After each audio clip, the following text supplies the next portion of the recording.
Welcome to the last module of Unit 5, Psychoactive Drugs. Let's imagine a day in the life of legal drug-using business executive. It begins with a waking up latte. By midday, several cigarettes for some have calmed frazzled nerves before an appointment at the plastic surgeon's office for a wrinkle-smoothing Botox injection. Some people have diet pills before dinner. It helps stem their appetite, and its stimulating effects can later be partially offset with a glass of wine and 2 Tylenol PMs. If performance needs enhancement, there are beta blockers for onstage performers, there's Viagra for middle-aged men, hormone-delivering libido patches for middle-aged women, and Adderall for those hoping to focus their concentration. Often before drifting off into REM-depressed sleep, our hypothetical drug user is dismayed by news reports of pill sharing and pill popping students, but in effect, they're all around us every day, some legal and some illegal. Drugs can have an effect on our body in a really powerful ways because they're chemically similar to the brain's natural neurotransmitters. For example, cocaine is chemically similar to dopamine, and LSD is chemically similar to serotonin, and opiates are chemically similar to endorphins, and so it goes on. We're going to read articles this week on the opiate drug problems that kind of sweeps our nation right now and especially affects our local area. And so there you go. Tolerance and addiction.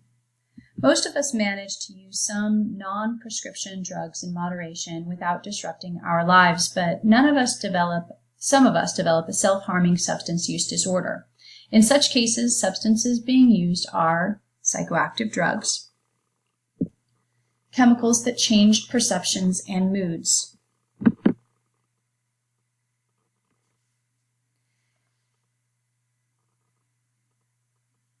A drug's overall effect depends not only on its biological effects, but also on the psychology of the user's expectations, which vary with social and cultural context oftentimes.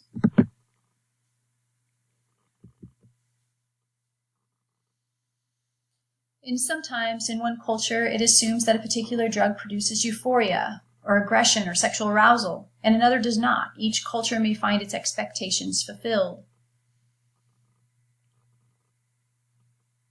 Why might a person who rarely drinks alcohol get buzzed off one beer while a long-term drinker shows few effects until a second six-pack? Well, part of that has to do with tolerance. The answer is tolerance. With continued use of alcohol and some other drugs, marijuana is an exception, the user's brain's chemistry adapts to offset the drug's effect, a process called neuroadaptation.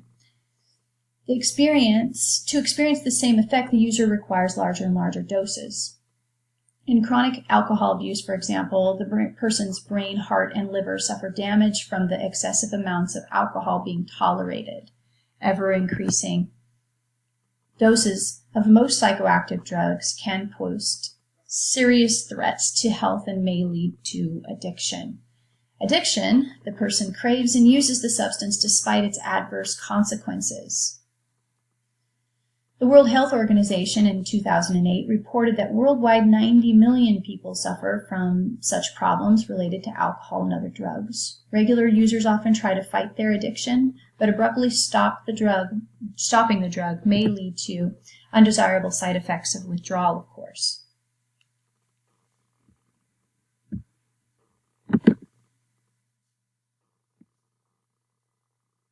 Withdrawal is the discomfort and distress that follows discontinuing an addictive drug or behavior.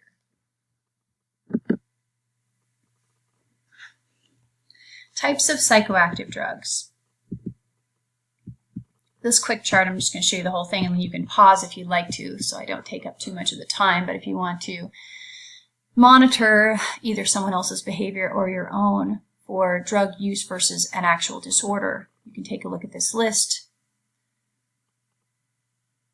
Mild is 2 or 3 symptoms, moderate 4 or 5 symptoms, and severe 6 symptoms.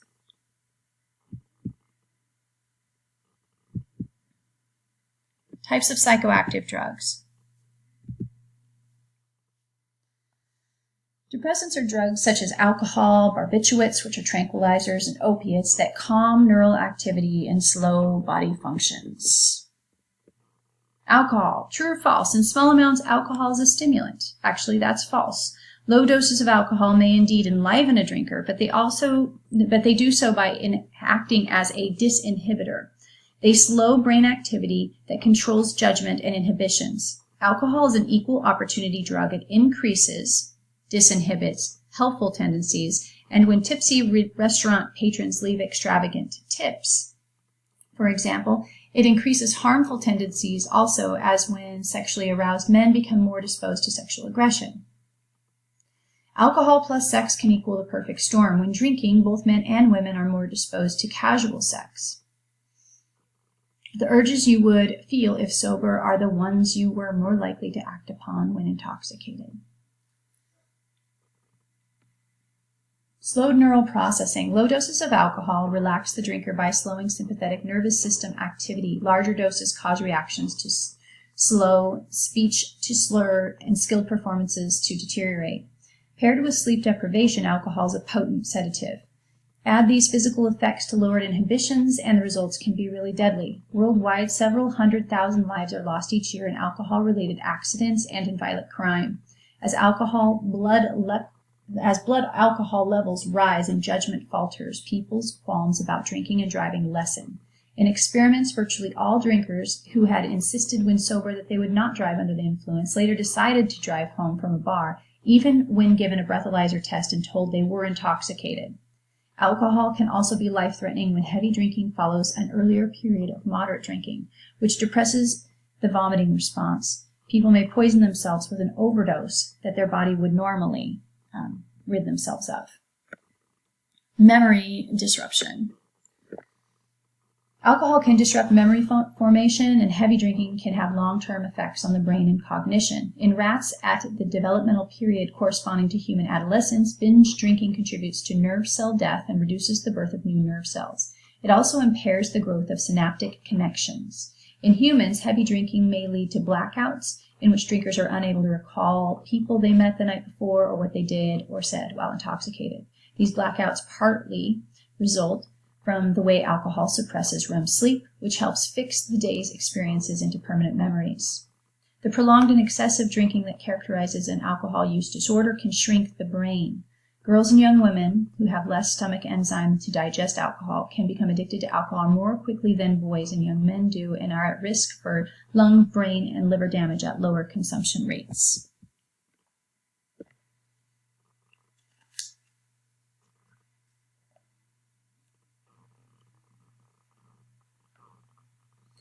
Opiates, opium and its derivatives, also depress neural functioning. When using opiates, which include heroin, a user's pupils constrict, breathing slows, lethargy sets in. A blissful pleasure replaces pain and anxiety. For the short-term pleasure, opiate users may pay a very long-term price, a gnawing craving for another fix, and a need for progressively larger doses.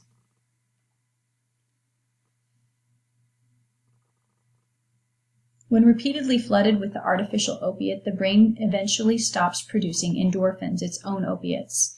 If the artificial opiate is then withdrawn, the brain lacks the normal level of these opiates. If the artificial opiate is then withdrawn, the brain lacks the normal level of these pain-killing neurotransmitters. Those who cannot or choose not to tolerate this state may pay an ultimate price, death by overdose. Opiates include narcotics such as codeine and morphine, which physicians sometimes prescribe for pain relief. A stimulant excites neural activity and speeds up the body's functions. Pupils often dilate, heart and breathing rates increase, and blood sugar levels rise, causing a drop in appetite. Energy and self-confidence can also rise. Stimulants include caffeine, nicotine, amphetamines, cocaine, methamphetamine, speed, and ecstasy, which is also a mild hallucinogen. People use stimulants to feel alert, lose weight, to boost their mood or athletic performances. Unfortunately, stimulants can also be addictive, and as you know, if you are one of the many who use caffeine daily in your coffee, tea, soda, or energy drinks, cutting off from your usual dose, you may crash into fatigue, headaches, irritability, and depression. A mild dose of caffeine typically lasts 3 or 4 hours, which if taken in the evening may be long enough to impair your sleep. One of the most addictive stimulants is nicotine, found in cigarettes and other tobacco products. Imagine that cigarettes were harmless, except once in every 25,000 packs, an occasional innocent-looking one is filled with dynamite instead of tobacco. Not such a bad risk of having your head blown off, but 250 million packs a day consumed worldwide, we could expect more than 10,000 gruesome daily deaths. More than 3 times the 9/11 fatalities each and every day. Surely enough to have cigarettes banned everywhere, but they're not. The lost lives from these dynamite-loaded cigarettes approximate those from today's actual cigarettes. A teen-to-grave smoker has a 50% chance of dying from the habit, and each year tobacco kills about 5.4 million of its 1.3 billion customers worldwide.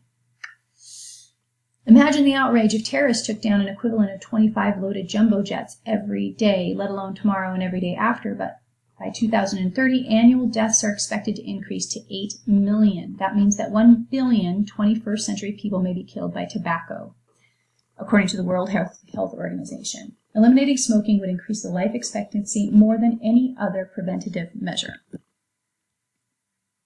Those addicted to nicotine find it really hard to quit because tobacco products are as powerfully and quickly addictive as heroin and cocaine. Attempts to quit, even within the first few weeks of smoking, often fail. As with other addictions, smokers develop tolerance, and quitting causes nicotine withdrawal symptoms. Nicotine-deprived smokers trying to focus on a task experience a tripled rate of mind wandering. When not craving a cigarette, they tend to underestimate the power of such cravings. All it takes to relieve the adversive state is a cigarette, of course.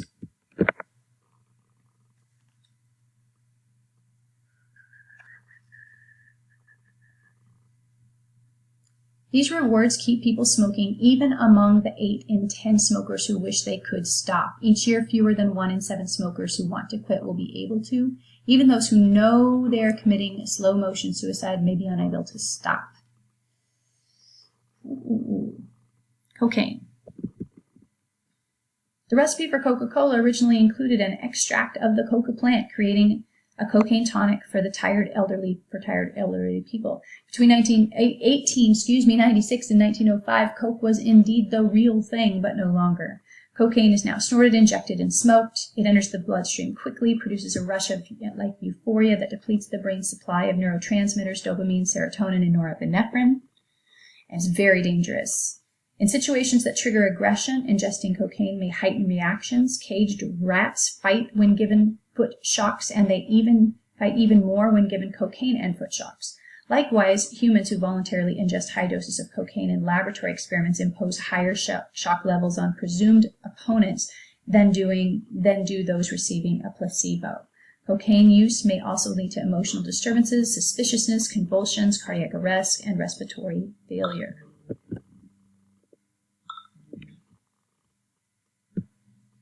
In national surveys, about 3% of U.S. high school seniors and 6% of British 18 to 24-year-olds reported having tried cocaine during the past year.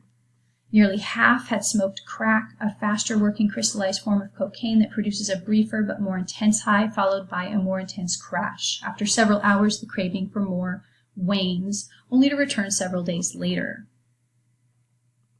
Cocaine's psychological effects depend in part on the dosage and form consumed, but the situation and the user's expectations and personality also play a role. Methamphetamine is extremely dangerous. Is chemically related to its parent drug, amphetamine, but has even greater effects. Methamphetamine triggers the release of the neurotransmitters dopamine, which stimulates brain cells that enhance energy and mood, leading to 8 hours or so of heightened energy and euphoria. Its after effects may include irritability, insomnia, hypertension, seizures, social isolation, depression, and occasionally violent outbursts. Over time, meth may reduce baseline dopamine levels, leaving the user with very depressed functioning.